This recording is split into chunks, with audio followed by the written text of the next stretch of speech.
లోకాసు వార్త 2వ అధ్యాయము వచనం నుండి 18వ వచనం వరకు చదువుకుందాం. ఆ దేశములో కాపరుల పొలములో నుండి రాత్రివేళ తమ మందను కాచుకొని చుండగా ప్రభువు దూత వారి యొద్దకు వచ్చి నిలిచెను. ప్రభువు మహిమ వారి చుట్టూ ప్రకాశించినందున వారు మిక్కిలి భయపడిరి.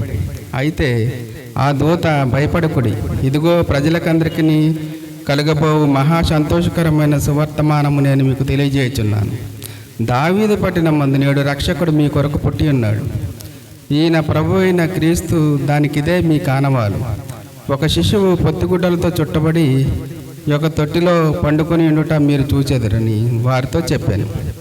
వెంటనే సమూహము ఆ దూతతో కూడా నుండి సర్వోన్నతమైన స్థలములలో దేవునికి మహిమయు ఆయనకిష్టులైన మనుషులకు భూమి మీద సమాధానము దేవునికి స్తోత్రము చేయుచుండెను. ఆ దూతలు తమ యుద్ధ నుండి పరలోకమునకు వెళ్ళిన తరువాత ఆ గొర్రెల కాపరులు జరిగిన ఈ కార్యమును ప్రభువు మనకు తెలియజేయించి ఉన్నాడు. మనము బెత్లెహేము వరకు వెళ్ళి చూద్దాము రండని ఒకరితో ఒకరు చెప్పుకొనుచు త్వరగా వెళ్ళి మరియను యోసేపును తొట్టిలో పడుకొని ఉన్న శిశువును చూచిరి.